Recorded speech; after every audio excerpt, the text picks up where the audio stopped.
Bonjour tout le monde, merci de nous suivre sur Studio Saint-Jean. Aujourd'hui, nous allons à la rencontre de Véronique Boutin de Mission Milton qui est à nous proposer une mission. Si vous voulez en savoir plus, pour le 8 septembre, suivez-nous! Ici Louis Lemieux, votre fier député de Saint-Jean à l'Assemblée nationale du Québec. La chaîne télé que vous regardez en ce moment, sur YouTube ou sur Facebook, c'est Studio Saint-Jean, la chaîne télé de votre député au service de la communauté. C'est très simple et c'est très communautaire parce que la plupart des sujets sont ou bien des organismes communautaires, des gens d'affaires, des gens du milieu de la culture, du sport et des personnalités. Et c'est vous qui décidez en quelque sorte parce que vous pouvez nous proposer des sujets ou des invités. C'est facile, vous nous écrivez à production@studio-saint-jean.tv. Et si ça vous tente, vous pouvez vous joindre à l'équipe bénévole d'animation en écrivant à la même adresse. En attendant, bon visionnement.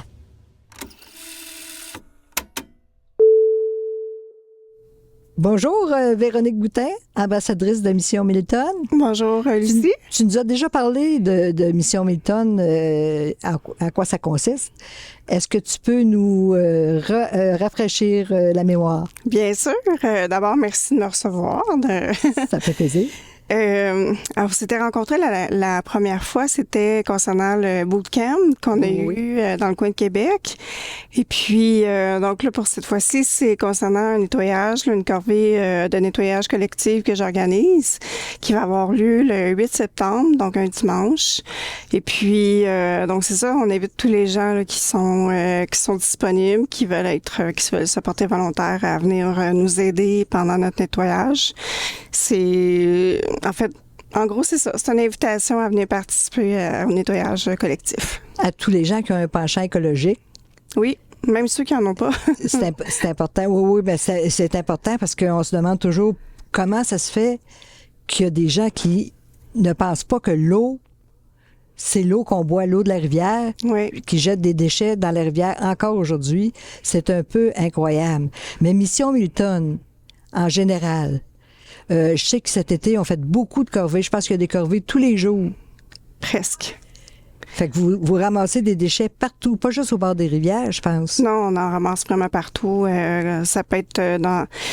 on en a fait un à la prairie au début de l'été, puis finalement, c'était dans un stationnement de supermarché, puis on en a ramassé énormément. Là, puis des fois, ça peut être simplement le vent qui va les transporter, les petits plastiques très légers. Là, donc, c'est ça surtout là, qu'on retrouve, mais c'est ça, des bouteilles de plastique et tout ça. Là. Mais oui, on en fait beaucoup, puis présentement, ils sont déjà en cours, là, c'est l'expédition Saint-Laurent.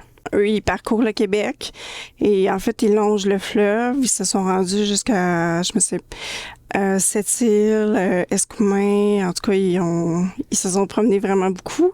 Et puis, c'est ça, ils ont toute une équipe avec eux. Ils ont des scientifiques, ils ont une équipe communication. Ils ont des plongeurs, justement, pour aller chercher le plus possible des sédiments, aller chercher des échantillons pour essayer de comprendre c'est quoi qu'on retrouve le plus en termes de plastique là, dans la pollution. Et puis, donc c'est vraiment intéressant. On pourrait peut-être mettre des liens pour les capsules qu'ils ont fait sur Facebook, Mission Milton. Il y a aussi Lynn Morissette, qui est la scientifique, qui est la cofondatrice aussi de Mission Milton avec Jimmy Vigneux. Donc, c'est un bel univers à découvrir. Est-ce qu'on connaît les effets secondaires qu'il peut y avoir chez l'humain qui boit de l'eau où il y a tellement de résidus de plastique?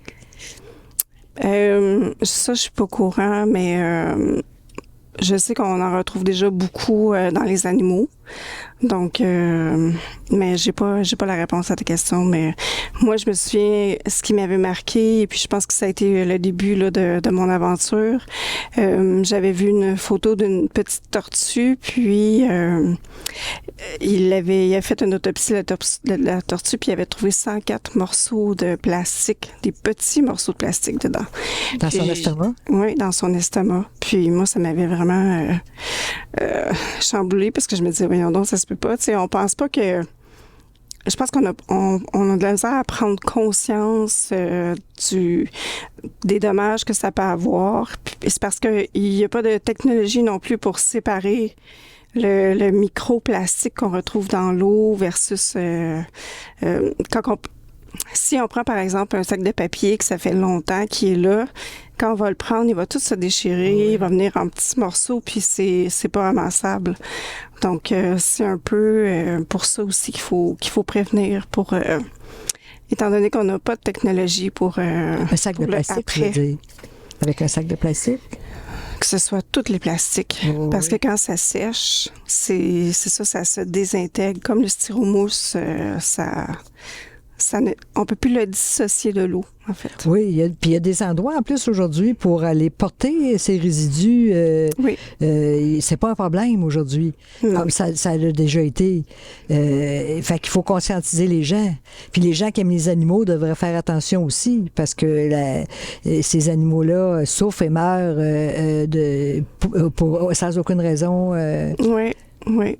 Ben, quand ça a été la pandémie, on a vu beaucoup d'animaux avec, que ce soit la pandémie ou autre, là, mais des masques, tu sais, je sais pas moi, je dis n'importe quoi, là, mais si une mouche était sur un déchet qui est un masque, puis le canard veut manger la mouche, ben il peut juste attraper aussi le masque, et puis le canard, il a peut-être pas nécessairement la mécanique là, pour aller enlever le masque de sa bouche. Donc, c'est un gros problème. Puis c'est pas juste ça aussi, c'est que ça se ramasse dans les rivières, et les rivières se déversent dans les océans, et puis combien que de tortues qui sont pris dans des filets de pêche qui étaient coincés, donc les pêcheurs les ont laissés là. Donc,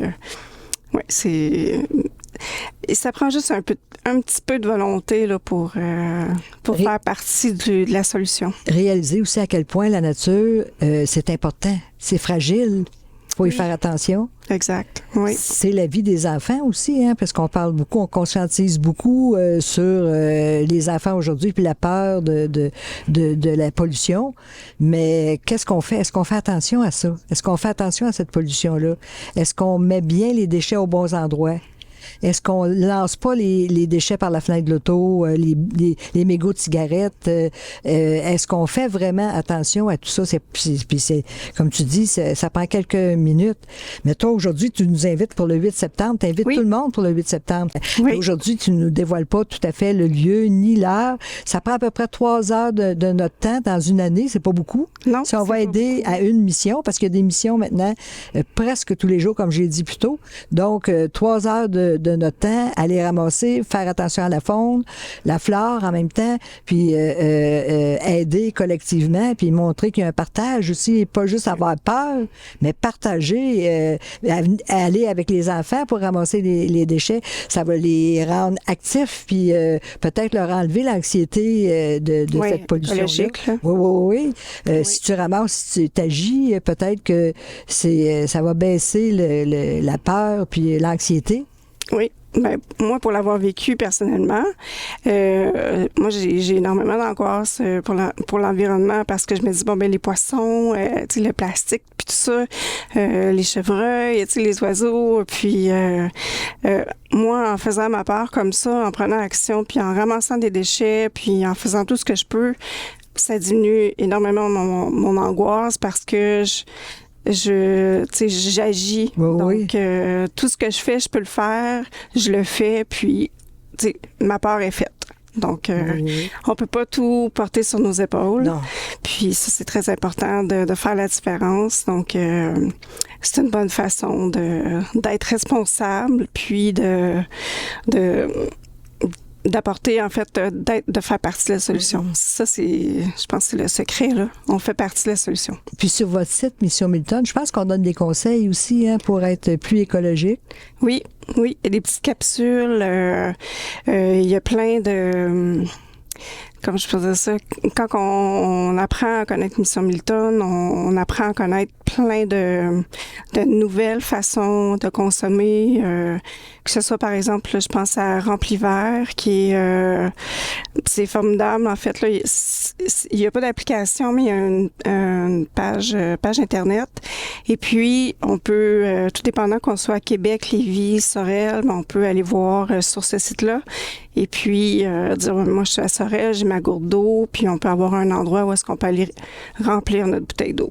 Donc, ça sauve du plastique. Donc, ça, c'est juste un exemple de ce qu'on peut trouver avec Mission Milton là, sur leur, que ce soit site Internet ou Facebook.